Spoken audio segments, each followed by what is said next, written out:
And here we are, back again for another edition of Treys Chow Down Live, and finally it works. All right. Technical difficulties, man. We hadn't used the studio in, 2.5 months, and it just was crazy. So we're here for our new season. We're kicking it off today with Chef Kent Rathbun from Dallas. Kent, thank you so much, buddy. Pleasure, man. I really appreciate it. Good to be here. Sorry for all the troubles. No worries. As I was saying, man, I know where you're at. I feel you. Yeah. So I want to talk a little bit about a few things first. Our best barbecue in North Texas comes out in about a month. Texas Monthly, Daniel Vaughn for the Texas Monthly, theirs is out now, and you ought to pick one up. It's got over 200 different barbecue places all around Texas. It's a neat deal. I haven't had a chance to go through the whole thing, but if you like barbecue, you got to check it out. So, Kent. Yeah. I'll tell you, this thing's crazy what happened, wasn't it? You know, it is, I can't stand the term the new norm, but it is really it's the new world, man. I mean, it's crazy. People are just scared to death. And I think part of that little bit was all the media confusion because no one really knew when they started. Well, I think you have to err on the side of caution. I mean, you know, if you don't, man, you're looking back going, wow, this is way worse than it could have been. Yeah. You know, I talked to Teaser a little bit, and I talked to Quincy over that owns Fred's over in Fort Worth, and they were both just talking about, you know, being ready to open, being lawsuits and people getting sick, and right, you know, just everything snowballing if it wasn't taken care of right. It's crazy. Yeah. So Kent, where are you from originally? So I grew up in Kansas City, man. Kansas City barbecue, baby. That's right. KC. Boy, there's a distinct difference between Kansas City barbecue and Texas barbecue. Well, I think there is, but you know, I describe it as mostly the spice. I think Kansas City barbecue is very similar in the style of it. Yeah. But I think most of the barbecue that I see in Texas has just got a little more punch. Yeah. And I love it, man. Yeah, they have one here in Dallas, 18th and Vine, which I love. Yeah, for sure. I really love their stuff. Yeah. So when did you decide you wanted to be a chef? Was it something that you... You know, I grew up in Kansas City. My father, early in his life, was a musician. He used to play alto sax for orchestras. And a lot of the things that he did, he would travel around the country in these traveling orchestras. So he ended up in the kitchen a lot. So he was a great cook. He was never in the restaurant business, nor a chef, but he was a fantastic cook. My mother, on the other hand, came to Kansas City and earlier in her life, met my father. She became a server in restaurants, but she was in restaurants that were super high-end. So my first job in Kansas City as a cook was at Sambo's. You remember Sambo's? Yeah, I remember Sambo's. Yeah, dude, I sure do. I popped into Sambo's one day. I was 14 years old, rode my bike down there, filled out an application, lied on my application. Sorry. It was a little white lie, but... You know, got the job as a dishwasher. Yeah. When I tell you, like, the first day or two, I went out and met the night cook, you know, the guy that comes in at 10 o'clock. Yes, sir. Met him and said, hey, I want to learn how to cook, and I would love to stay late and help you, and if you'll teach me how to cook. And 3 weeks later, bro, I was cooking on the schedule. That's awesome. And then at the time, my mother was working in a French restaurant, which was the highest-end restaurant in Kansas City at the time. It was a restaurant called Le Bon Auberge. Le Bon Auberge? Yeah, and she was the maitre d' and dining room captain, and so she got me a job as an apprentice. Awesome. And, you know, my mother was kind of famous in the city because not only was she a woman in this job in a French restaurant as a captain, which just didn't happen at that time. Right. She was also 6'3". Oh, my gosh. And she was quite the entertainer. And so my brother and I just grew up in a family who really knew how to cook and who rocked it out, and we went to great restaurants our whole young life, and that's how I got started. 6'3". 6'3", man. My gosh. Was your dad tall, too? My dad was 6'2". My brother's 6'5". I'm 6'3". Yeah, that's awesome. So everybody was pretty much the same then. Oh, yeah. We all were a big family. My uncles were big guys, too. Now, your brother, he's a chef, too, correct? He is. My brother's a very famous chef in Atlanta, has several restaurants, and, you know, he and I have just grown up in this business, and it's been so much fun to be able to kind of connect with him our whole life through this. I mean, we cook together 2 or 3 times a year, maybe more. You know, he represents the Atlanta Falcons at the Tasty NFL at the Super Bowl. I represent the Cowboys. Yep. And so we get together at the Super Bowl every year, and we do events all over the country. That's awesome. And you have an event coming up for you and your brother are going to do together, right, for charity? Yes. In fact, we donated a package to the St. Jude's Medical Center. Right. And I've done a lot of things with them. And Doug Brooks, who you may know the name, Doug was the chairman of the board or CEO, or I'm not sure. He was the big honcho at Brinker for years. And Doug's the kind of guy, when he calls me, it's like, what can I do for you, Doug? Yes, sir. Like there is no in it. It's That's right. What do I need to do and when? And so they wanted me to put together this package. So the deal is, the people that bought the package come to my home for a really beautiful dinner, and Kevin's flying in, and so he and I will cook the dinner together. And in fact, Trey Wilcox, who used to be one of my chefs at Abacus back in the day, he's going to help us. So this group will have all three of these guys cooking. And then the very next morning, we're going to get on a private jet and fly to Atlanta and do the same thing at Kevin's house. So it's going to be pretty much. That's going to be awesome. I like Trey. He's done some stuff with Teaser too. Great dude. I think it's a fantastic deal what you're doing. I just, when I first originally said I watched your video, I thought what a great deal, because that's something people will never experience. Most people won't experience anything like that. And that's the thing. I think that chefs, we get taxed a lot with these charity fundraisers, and we're happy to do it. And it is a different world now because of what's gone on. Sure. And so sometimes I think, even before this whole COVID deal, I was always trying to be someone who did something that was creative, and that somebody went, okay, now that's off the beaten path a little bit. And I think that's what causes people to buy, and then subsequently that's the donation, right? Sure. So it's and plus I like it. I hanging love with my brother. Like you said, there's so many charities now, stuff going on. And a lot of them do all kind of rate the same, dinner here, music. That is something that I was like, wow, that's a great idea. That is a fantastic idea. Yeah, it's I've said it for years. I mean, I feel like Dallas is one of the most philanthropic cities. There's no shortage of charities in Dallas, Texas. And, thank goodness there's no shortage of people who are very philanthropic. Yeah. I mean, this is a very giving city.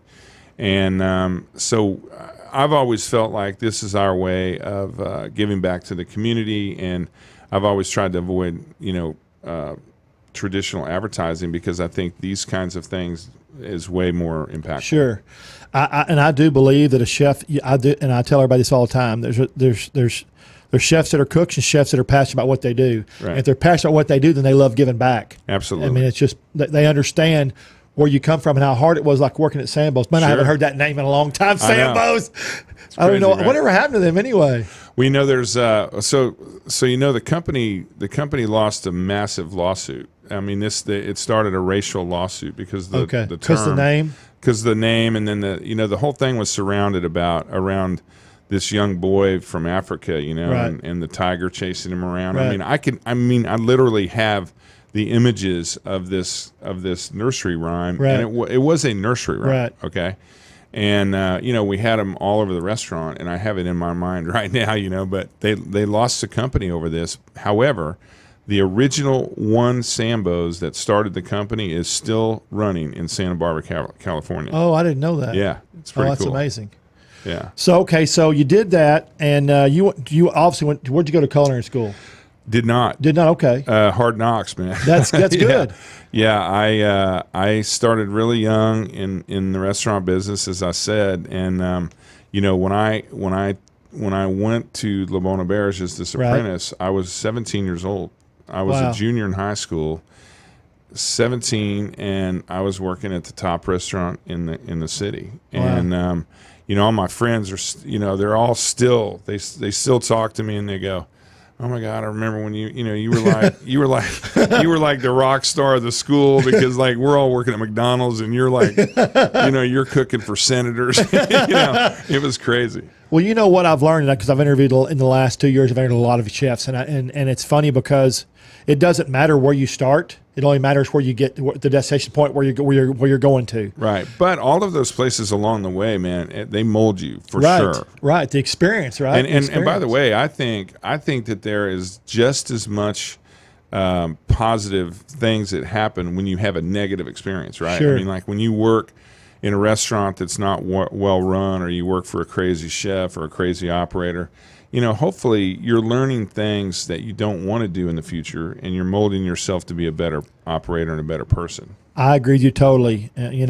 My family's in the restaurant business for 100 years, and I worked until we sold out in 2005. And every place that I worked, I learned something. It may have been negative, but you got to take that negative position and put it and make it a positive. So you don't want to do that or remember it. Dude, lemons to lemonade, bro. Yeah. And by the way, that's my motto right now, man. If you don't pivot and make lemonade out of lemons, you're gonna be in trouble right now. So when did you move to Dallas? Yeah, I moved to Dallas in 1990. My brother was here before me. He worked with Stephen Piles. He was the chef of Baby Ruth, if you remember Baby Ruth back in the day. So, were you ever around when all of us used to hang out at Primo's? No, sir. Okay, so I was around, but I wasn't over there. So Primo's was the chef hang. Okay. Like you could walk into Primo's pretty much at any time after dark, and you'd run into a number of cooks, chefs, servers. And I mean, that was just the restaurant hang. That's and neat. it was pretty neat. And so my brother was in there and heard Dean talking about needing a morning sous chef at the mansion on Turtle Creek. So my brother called me up and he goes, "Hey Kent," he goes, you should apply for this job. I was a executive sous chef at the American restaurant in Kansas City, which by the way was also at that point in time the #1 restaurant in the city. It was owned by Hallmark Cards, 5 stars, 5 diamond. I mean, it was really fantastic. And but I was kind of wanting to move on and get out of Kansas City, and so I called Dean. He said, "Man, I'm going to fly you down." That would be Dean Faring. Dean Faring, yeah. Is there another Dean? No, I don't know. I mean, is there another Dean? Not in the culinary world. Not in the culinary. So I flew down, met Dean, and interviewed, and next thing I knew, man, I'm moving to Dallas.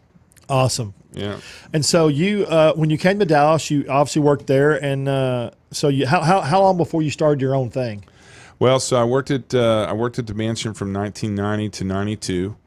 Then I went to the Melrose as the executive chef from 92 to mid 95. I still love that building. I love it. It's a beautiful hotel. The library bar is fantastic. Okay, that's one of my favorite bars in Dallas. Isn't that cool? To this day still. Yeah, man. I mean, I just I try to go early because I don't want to. I go early before everybody gets, because it's kind of a late type bar. But it's just one of my favorite bars in Dallas. I have to tell you that job really took me to a different place as a chef and a manager and an operator. Because it was a hotel that was up and coming. I got the job there right after the hotel sold. It sold to a company in Bangkok called Dusit Hotels. Bangkok. And Bangkok was where their headquarters was. Their headquarters. I mean, literally, the guy hired me at the Melrose. Next question says, "Do you have a passport?" I said, "I do not." He goes, "Here's a fast track application. You need to push this in, fax it in the morning. I'm going to send you to Bangkok in 1 week."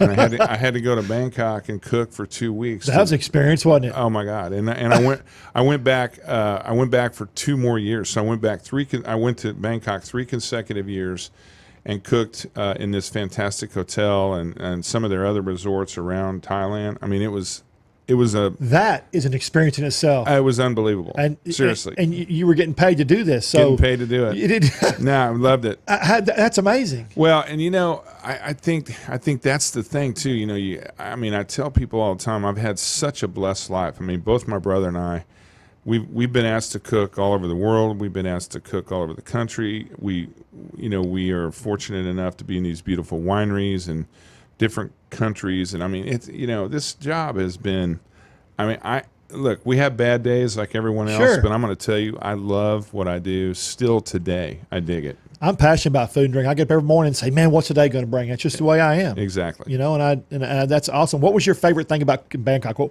if you could take anything away from, what was your favorite thing about it? Street food. Oh, absolutely. Street food. Okay. Oh, so I'm going to tell you a quick story. So we get there the first time, and we get up, we flew in, we got there at like 4 a.m. And of course by, we had an 8 o'clock meeting. So we only had like 3 hours to nap, but we were already, wired up and wide awake. So we met the GM and he starts to explain to us, he says, "Now look," he said, "the street food is extremely healthy. And, basically you shouldn't be afraid to eat on the street here. All the food is fantastic." Now I will tell you, there were There were some little vendors that I went, I'm going to skip that vendor. Just because of what I know as a chef. But I'm going to tell you, by and large, man, the food was insane on the street, okay? But one of the greatest experiences I had was a place called the Seafood Market in Thailand, in Bangkok, okay? Imagine a Walmart with no shelving, only a sea of tables and chairs, okay, in the entire store. Is that big? And that big. And then on the sides, both sides and the back are like grocery shelves, right? So one side is breads and booze. Right. The back is a seafood counter like you've never seen in your life. And the left-hand side of the store is produce. So you grab your basket, just like you're in a grocery store, and you go shopping. And, I mean, you buy shrimp that are swimming. You buy fish that are breathing. You buy fantastic produce. You buy wine. You buy beer. You buy some bread. And everything is farm fresh. Everything is fantastic. And, I mean, when I say breathing, I'm talking laying on the ice, still moving. Yeah. Okay? And you buy it all up, and then you go through a checkout just like you would at any grocery store. And then you go find a table and you sit, and then here comes a waiter on roller skates, okay? And on the menu is just preparation styles, okay? So tempura, curry, stir fry, this kind of stuff, that kind of stuff, right? And then the waiter will help you based on what you have in your basket determine how you want that cooked. Then this person takes the basket, rolls off on these roller skates with your basket, comes back about 30 minutes later with a feast, okay? And, I mean, it was crazy. And we got up and we went to the back of the kitchen, and when I say walks, this thing here is not a walk. No. Like, the walks are like 4 feet in diameter, and there's 40 of them. And there's 40 chefs. Jeez. They would just walk up, and they would just drop the basket in the cart in front of one walk station, and the guy would just go crazy. And I'm telling you, it was the coolest thing. I love to watch him work those walks. Awesome. Oh, I mean, it's just great. It is a skill. It looks easy, but it's not easy at all. And you know what? You got to be moving. I mean, if you're not moving fast burns enough, it, right? It'll fry it. Yeah. I mean, you got to be. Because I've seen people on not Iron Chef, but one of the chef shows where they give them walks to do, and invariably half of them screw it up. Oh yeah, yeah. You got to be on. Speaking of that, Iron Chef, you were on Iron Chef. I did. Yeah. How did you have fun? I had fun. Yeah. We schooled Bobby Flay. Yeah, That's sure great. Did. He and I are good friends, so I can say that, man. He is such a great guy, but man, we had a good day on Iron Chef. He's got a few TV shows, I'll tell you that. He's got a few. But he's his persona, he's very likable. So he's easy to watch. He's got a soothing voice. Yeah. He's very he teaches people in an easy manner, and he's easy to watch. He does, and he's a great guy. We've been friends for a long time. So what was when you did Iron Chef? What was it you did? Elk. Oh. Battle elk. Check it out. Battle elk. Battle elk. That's it. Oh, that's awesome. Yeah.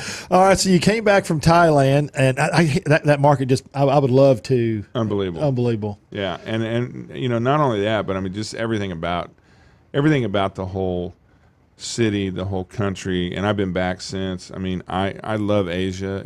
I love their culture. Yeah, I love the culture. Phenomenal. And I love their food. By the way, I'll tell you another quick story about that first year. Yeah. I got stuck in a coup. Did you really?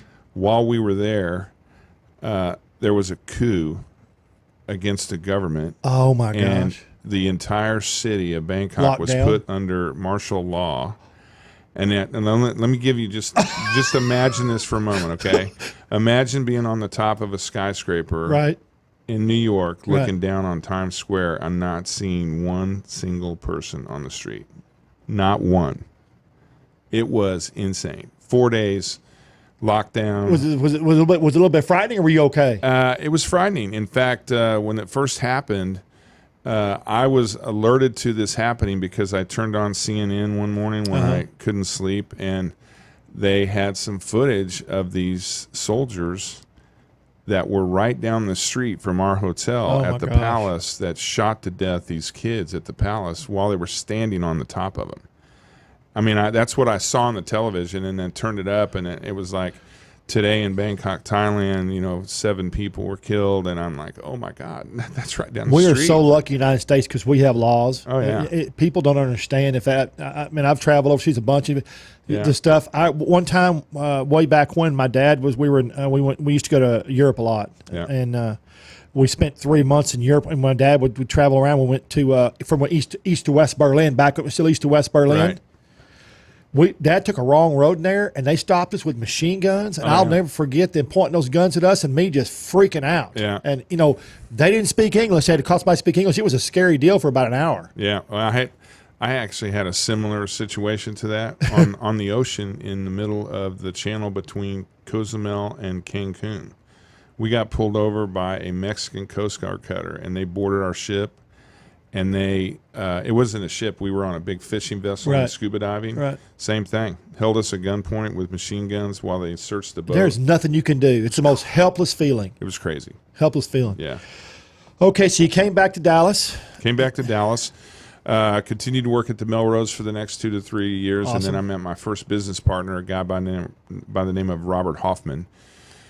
Robert and his father owned and operated the 5th largest Coca-Cola bottling company in America. So not only were they the most phenomenal people I've ever met in my life, but they were very successful, and they were, they were very interested in promoting my career and working with us or working with me as a chef to build my own restaurant. And that's how Abacus happened.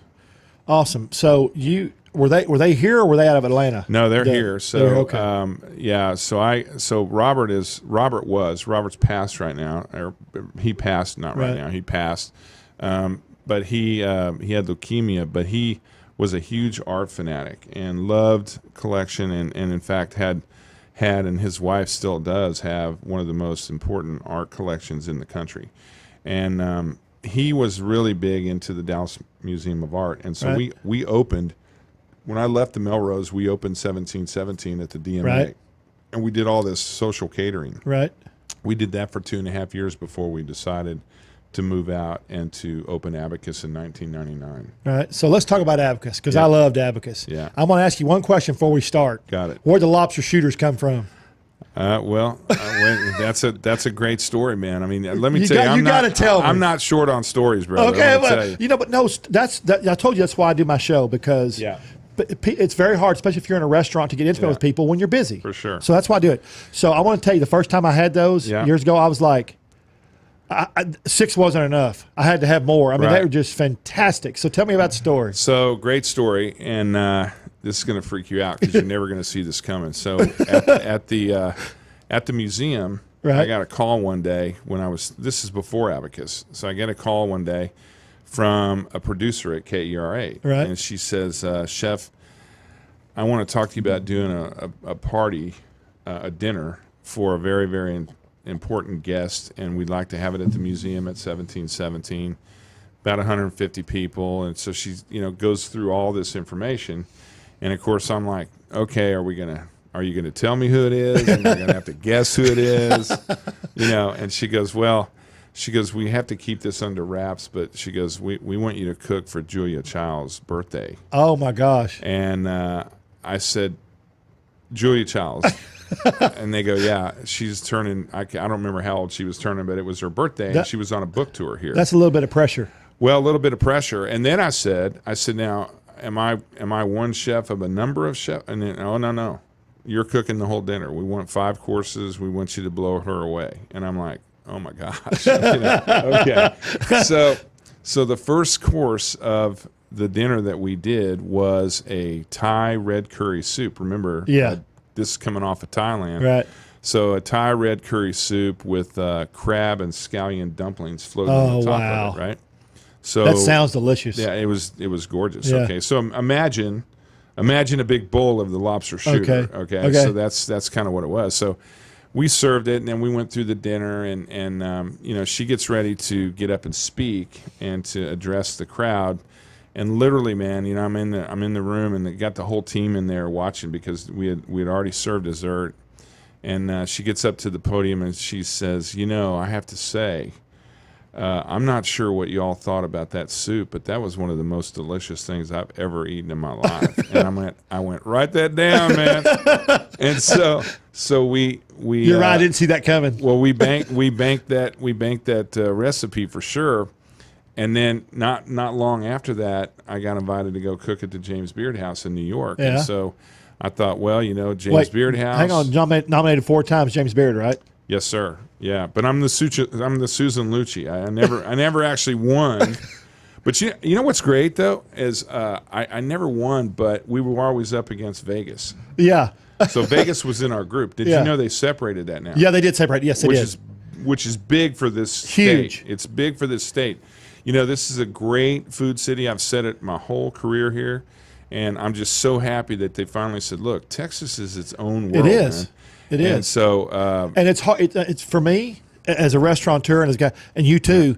It's hard to compete with Vegas because they have so much unlimited funds and money. Oh my gosh, there is no competition. No, you can't even win. You can't even play in that. They game. have no budgets. No. So I'm just going to say, I'd like to think that if what's happening now was happening then, I'd have won. Okay, yeah. That's what I tell myself. Right? So anyway, so we thought, hey, we're gonna go up to the James Beard House, which is something that Julia Childs was deeply involved in, and we thought, hey, this is going to be a great opportunity to serve that soup, and we'll tell the story and blah blah blah.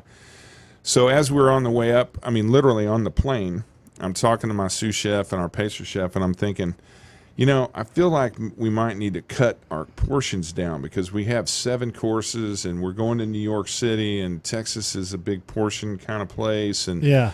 Let's try to scale down everything to a real tasting portion. And so we hopped off the plane. We went to the hotel, dropped our stuff, went to Chinatown, and bought sake sets. Okay. And we literally cut the dumplings in half, resealed them, and then served the first lobster shooter at the James Beard House. When you resealed the dumpling, you just cut in half and just resealed the ends. We just resealed the ends so that it held it, and then literally and I don't know if have you ever been to the Beard House? No, not so New York. The Beard House kitchen is smaller than this studio. Yeah, I'm not kidding. It's smaller than this John studio. Bonnell told me that. Yeah, it's crazy. So and by the way, all the guests have to travel through the kitchen to get to the dining area. So you get to meet everybody, right? So we sent out the first tray of lobster shooters, and like within 1 minute, this guy comes back in the kitchen with an empty cup, and I swear to you, he goes, I don't know what the hell that was, but I want another one right now. and that's where the lobster shooter was born. Man. Yeah. Yeah. And I told a story the other night. Somebody asked me about how many we thought we'd sold. Now, this happened to me probably 7 years ago, maybe 8 years ago. Zagat magazine called me, and they said, hey, we want to do a feature on the lobster shooter. And I'm like, oh, that's awesome. I mean, the lobster shooter has been publicized more than I can even describe to you. Do you know what it has been? You know what? All the restaurants I've eaten all over the country, I haven't seen another one. Well, and it's funny because I published a recipe years ago, and people say, you want to share that? And I'm like, you know what? I promise you this. That's going to be on my headstone, okay? And I'm going to tell you, if anybody does a lobster shooter like that, they're going to know where it came from. Yeah. Okay. Yeah. So anyway, I started doing this interview, and they said, look, we're going to have a few questions for you about amounts of lobster shooters that you think you've served. And so we went back and we went through the POS system and kind of calculated conservatively. Conservatively counted. And 7 or 8 years ago, when I did this article, I gave them a number of 1.6 million pieces at that time. Okay, crazy. And that was conservative estimate. And I mean, it has absolutely been the most successful thing I've ever produced in the kitchen. So, for people who are listening that don't and who are going to listen and see this for the next year, explain to them. Can you explain to them exactly what it is? So the lobster shooter is basically it's in a shooter bowl. It's in a sushi tray, right? And then there are 6 little sake cups, and each sake cup has a little nugget of lobster. And at Abacus back in the day, we would make these dumplings, and we would saute this lobster meat, chop it up with herbs and garlic and all this stuff, and then we'd make it an individual dumpling. When I opened the Moto, I said, man, we're going to upgrade this. And so now the Lobster Shooter is a chunk of lobster that is tempura battered with a really spicy tempura batter, and then it's dropped in the cup, and then the waiter will pour a bit of the red curry sauce over the top, and you literally do it like a shot. Right. And, now, is there sake in that? There's a sake that finishes the sauce. Okay, there's a bit of, we started off, we do a reduction of mirin and rice vinegar and about 30 items. Right. Yeah. But there's sake in it. Sure. And so it's, it's a little bit of a Thai kind of thing, but done in a Japanese style. It's savory, it's creamy, it's silky. I mean, I can't even describe how good it is. It's ridiculous, man. I'm telling you. I had 12 my first time. I love you. I love that. Love that. Come and have 12 more. Yeah. So let's talk about Abacus. Abacus is no more, obviously. No more. But can we talk a little bit about the whole Abacus story, kind of what happened? For sure. Okay, yeah. so let's talk about what happened. Well, so were we talking about as I exited? Yes, sir. As you exit Abacus. So as I said earlier in this conversation, my first partner, Robert Hoffman, we built Abacus. Right. We built Jasper's in Plano. Right. In 201. I like Jasper's too, by the way.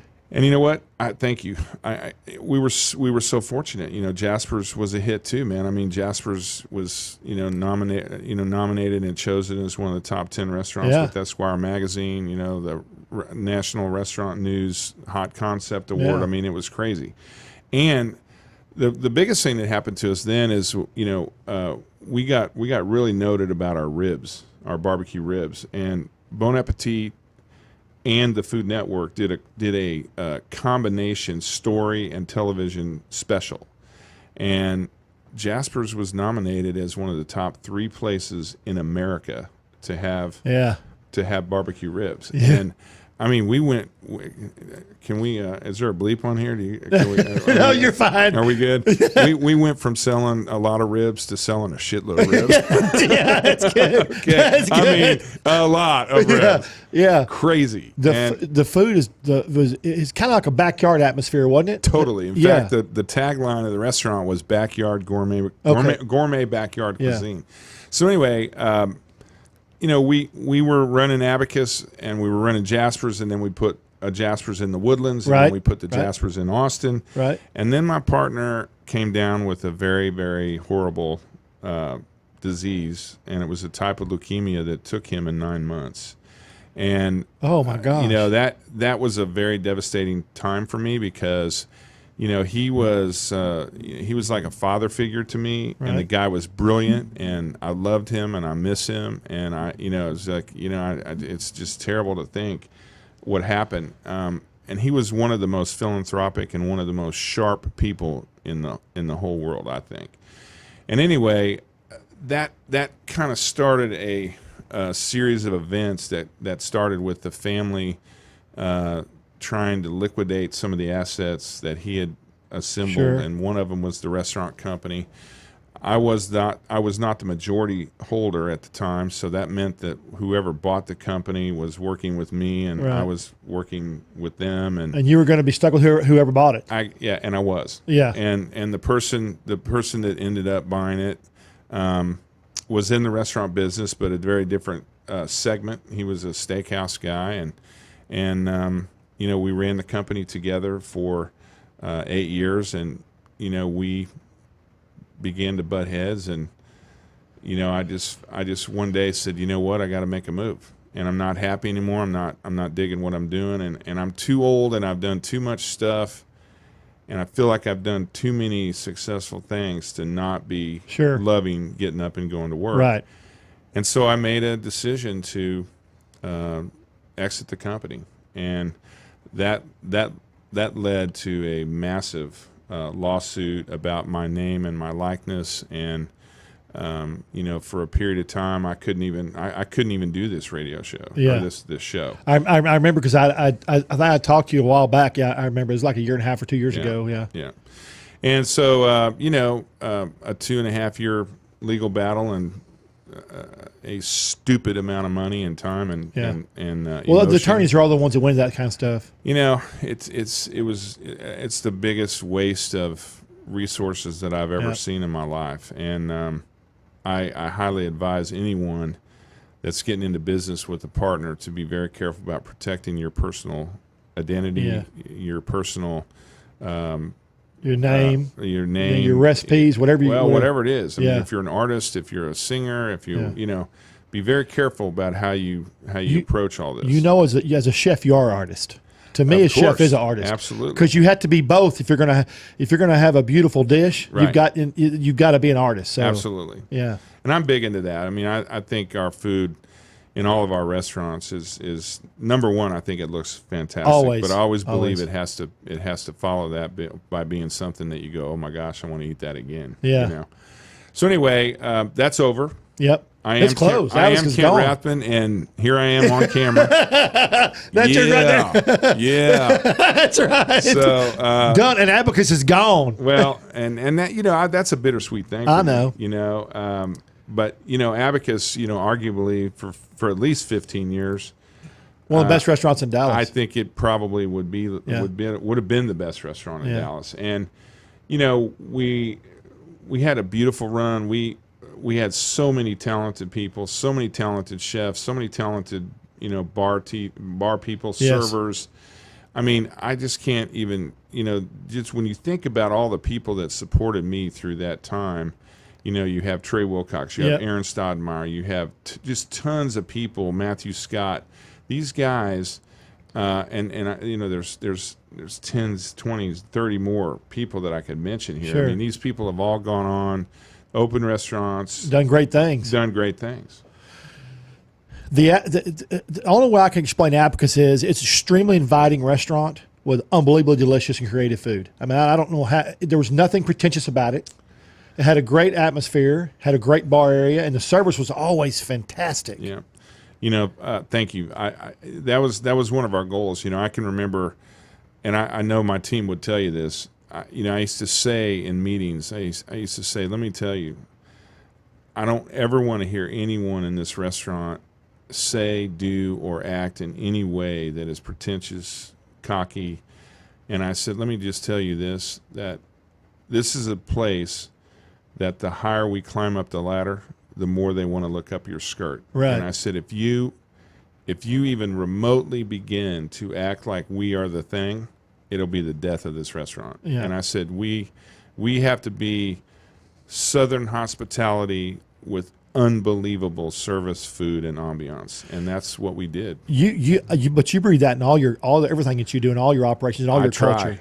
Well, you know, but you know how it is. Yeah, for sure. So Abacus. So then, what was after Abacus? So you know, we had the Jaspers, right. and then you know, my second partner, the gentleman that we separated with, right. you know, he and I built Hickory. We built Blue Plate Kitchen. We built, you know, a number of concepts, and actually Hickory, you know, we actually worked with the airport. So, you know, several of my restaurants are out in DFW Airport, although the only ones that I'm affiliated with now are Shinsei. So all of the restaurants that have my name on them at the airport are actually I have no part of anymore because of the way the agreement ended up.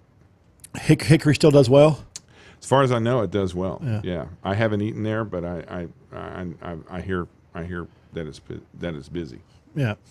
So you've got a moto now. Yes. And going well? Well, you know, we haven't reopened a moto. Okay. In fact, today's going to be the first breath that we've taken down there. We're hosting our curbside barbecue operation at Emoto today as a pop-up pickup for our little curbside thing, which we'll get into in a minute. Yeah, but I was going to ask you about that. Yeah. So we have Lover's Seafood open. We have Shinsei open. Republic is open. I have not been to Shinsei yet. Oh my gosh, bro! Are you kidding me? No, I've been. Oh my gosh. My wife is like rolling over right now going, what? Dude, you got to go to Shinsei. I mean, Shinsei, my wife and Lene Faring started years ago together. And that was back when Dean was married to Lene. Right. And Dean and I were friends, and Lene and Tracy met through Dean and I. And then all of a sudden, you know, Dean and I hear this, yeah, we should open a sushi restaurant. And we're like, what? And, you know, I mean, literally, like this whole thing blew up. And within weeks, like, they're like on it. The business plan is made. The name is there. I mean, it's like, and then all of a sudden, you know, Dean calls me up one day and he goes, hey, bro, the girls are out in the dining room at the mansion. They just popped a bottle of champagne. I go, what happened? He goes, I think we're in the restaurant business together. And so, you know, the rest is history. I mean, Lene and Tracy have done an unbelievable job with Shinsei. If you have got to go to Shinsei. Okay, Shinsei is one of the most popular restaurants in the whole city. Awesome. Yeah. Got to do it. I'll go. You know, I keep a list of like right now. I've got 200 I have to visit this year. Right. And this is like, we'll put that at the top. I'm going to. Put that at the top. Oh, look at this. Here comes a little. Oh, here comes a little taste. Oh, wow. Before we finish that, real quick, let's talk about this is the curbside you're doing your catering. Yeah, well, so we've always had a large catering operation. So the catering company is Catering by Chef Kent Rathbun, right? You know, you have to make sure that Kent Rathbun is involved in this catering. Right. There's another one out there that I'm not involved in. Okay. So Catering by Chef Kent Rathbun. And we do all kinds of social catering. We do big events. We do small events. We do everything from beautiful, like, seated dinners to huge galas. Sure. And we do some things like barbecue or, you know, pop-up little taco bars, things like that for people. But when this whole craziness happened, we decided that, hey, man, maybe there's a couple things we need to do. And the idea was kind of spurred by one of our partners in this thing. His name's Mark Scholimer, who is the husband of one of my great assets, or one of our great assets at the restaurant, Jerry, and she basically runs the company and runs me. And so awesome. I heard her talking to Tracy about what her husband had done, which simply was posted on Facebook he was going to fire up the smoker, and if anybody wanted him to do a brisket for him, to call him. First day, sold 9 briskets. Yeah. And so I heard that, and I thought, okay, it's time to do this. And so I called him up and I said, hey, man, you want to partner on this thing? And here we are, man, 9 weeks later, rocking it for Memorial but I think weekend. I think this is, and I'm going to back up a second. I've told when the restaurants first shut down, and I was talking to people in the restaurant business, you know, and I told them, because we owned lots of different concepts. Yeah. And I told people, my deal is the people who are going to survive in this deal are people who are going to adapt, overcome, and change what they're doing. Absolutely. Quick. Absolutely. And the ones that did that are some of them are even up in their sales, up, and the other ones that didn't, they just died. You can't give up. No, you can't give up. And so, you know, it's a really good segue to get back to the Emoto thing, because, you know, Emoto is largely driven by the American Airlines Center. Sure. Well, we don't think we're going to see a big concert or game for a while, months, maybe not till next year. Yeah. And so we are now thinking in terms of how do we adapt Emoto? How do we do something there? And so I have to say that we've been working with the landlord. The landlord has been great people to us. That's a key. You know what? I can't relationships. Say enough. You know what? I can't say enough about these people. They want to support us. They want us to be there, and we're going to figure it out one way or another. We're going to do the best thing for us and the best thing for them. But, you know, today there's life in Emoto. I mean, there's going to be we're having the bar open. We're gonna have the curbside barbecue pickup there, and so now if they want to do the curbside barbecue deal, that's on your. I saw it on your Facebook, right? Yeah. So the curbside barbecue. If you just go to my website, chefkentrathbun.com, and again, it has to be chefkentrathbun.com. There will be a big banner there for the curbside barbecue, which will take you to the pages where you order. Okay. Everything's pre-order. We're only doing cash right now, and the pickup for today is between 4 and 7. And then tomorrow and Sunday we'll be at Lover's Seafood in the parking lot between we'll be there most of the day, but the pickup is between 2 and 4 on Saturday and Sunday. And I'll tell you what's really cool about this, man, is literally I'm excited. I'm so excited about this. You probably see me grin ear to ear, but this thing has blown up so much that we flew to Nashville 10 days ago, and we met with a concession trailer company, and we designed a concession barbecue trailer. Awesome. And we're probably pulling the trigger on it today. Awesome. And within 8 or 9 weeks, we're going to have the new Rathbun curbside trailer. And it is Chef Kent Rathbun's curbside trailer. Chef Kent. Well, yeah, exactly. And but I mean, literally, man, it's going to be sweet. It's 24 feet long. We've custom designed it. I also represent Lynx Outdoor kitchen equipment. Okay. And so Lynx has agreed to help me outfit the outside kitchen. Oh, that'd be it is awesome. going to be beautiful, badass. Yeah. I can't wait for it. Gonna be Texas style. Texas style, baby. So, but since we're talking about barbecue, that's good into the spice. You've got these new spices now. Right on. And this is Rathbun Family Barbecue Rub. Right. And you've got the Sticky Pig pork rub. I like that Sticky Pig. Yeah. And the lemon pepper garlic salt. I smell that when I picked it up. Yeah.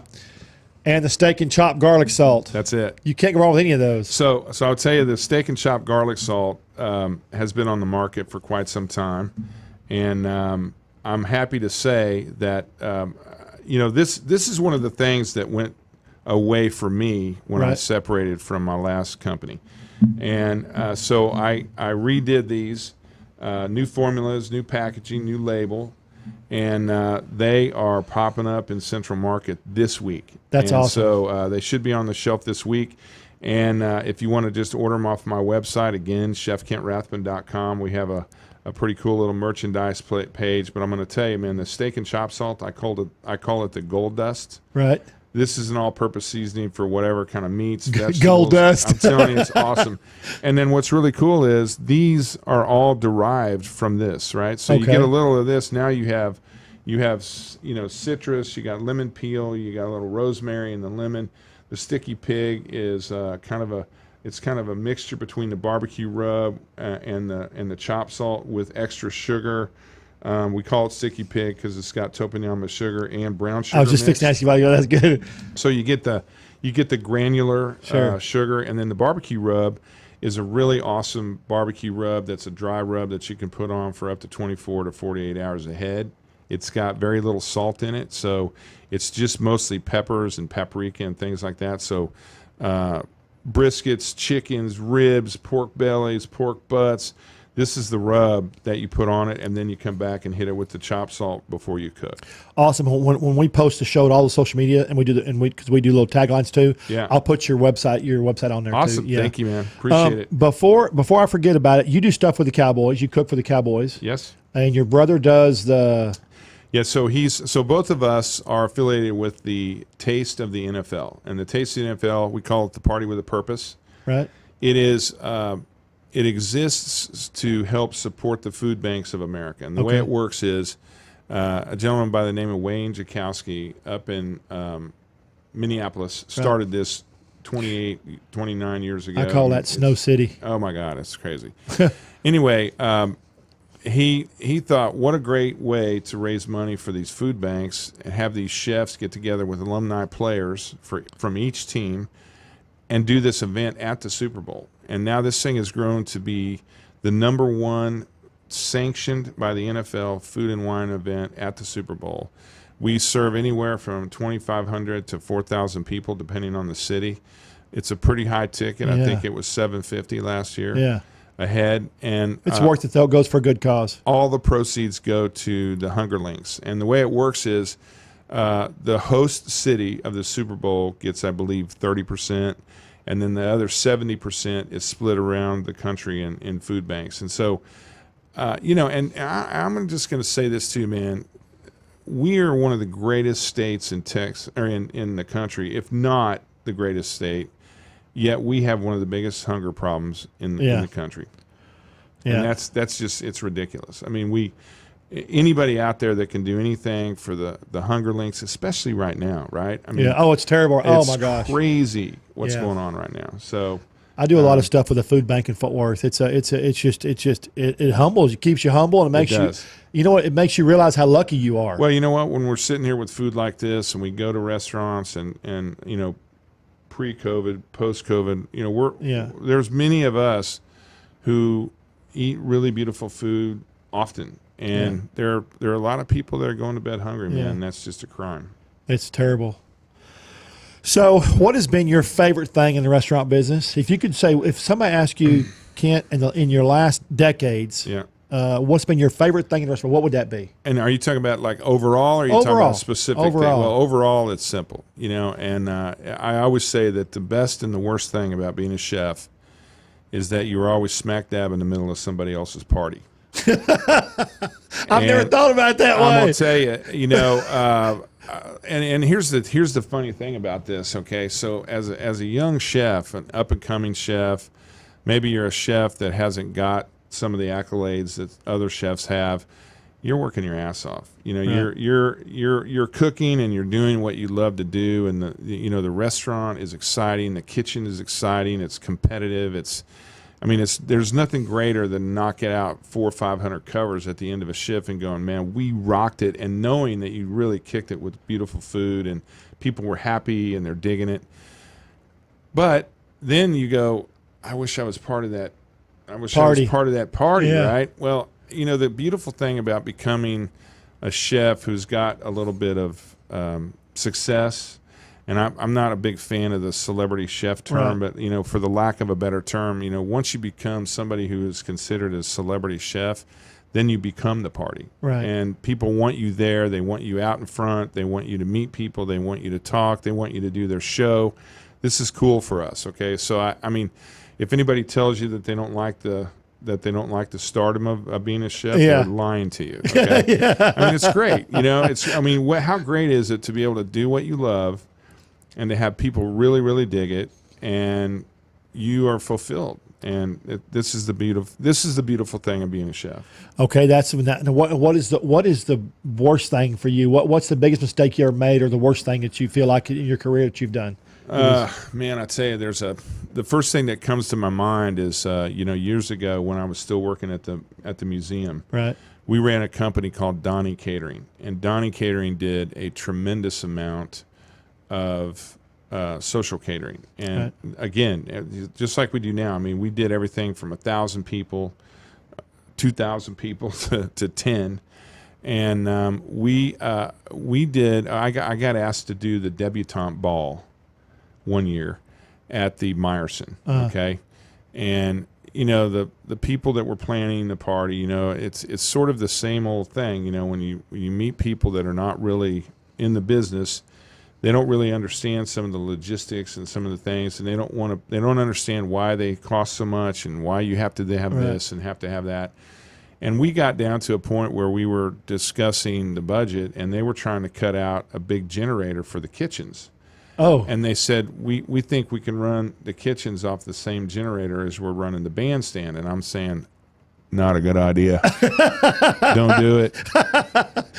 And it was a battle. Okay. Yeah. Well, I lost the battle, and you know what's coming. So in the middle of the night, there's 1,300 people at the debutante ball.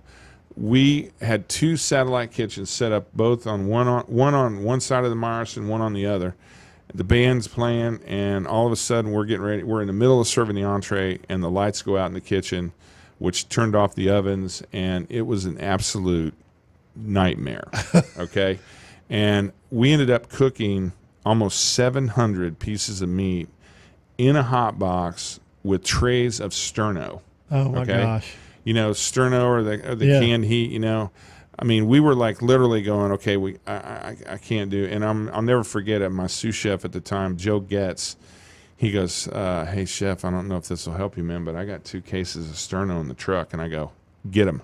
Yeah. And we opened them up. We put 10 or 15 sternos on a sheet pan, and we put a sheet pan of sternos about every 2 feet in hot boxes. Made it work. Dude, it took us 2 hours to get it out, but we did it. Did it. It was a nightmare. Okay. All right. We're almost done. Chef, thank you so Wow. much. Okay. Thank you so much. That's fast. Remember, chefkentrathbun.com. Yes. Spell your last name for everybody. Rathbun. That's right. chefkentrathbun.com. It's got to be that for the barbecue. And next week, we've got a great show. Like I said, the day we kicked off our new season. This will be on the Country Network. Go to www.treyschowdown.com for all the latest details. And that's Trey with an E, not an A. That's what I tell everybody. Well, people spell it differently. I say all the good Treys are spelled with the E. And we'll see you again next week. Same time, same bat channel. And we're ready to go. Next week is Matt from Local Yokel Barbecue in McKinney. Have you been there? I have not. I need to go. You need to go. It's awesome. Awesome. He took an old grocery store, the 1800s in McKinney, and made a restaurant out of it. Excellent. He's got the catering in the back, and then the front is, and he's got all the old brick.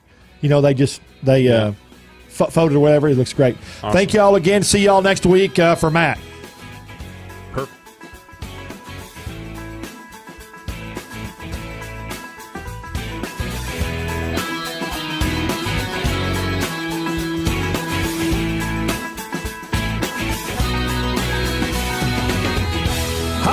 I'm Trey Chapman, publisher of TreysChowdown.com. I'm passionate about finding the best food, drinks, and chefs, and sharing it all with you. I should know I have over 5 decades of food experience. Find me on any podcast platform, Facebook Live, or just Google me. Now you can watch and listen to all my great finds every week on my live TV and radio podcast at Treys Chowdown Live.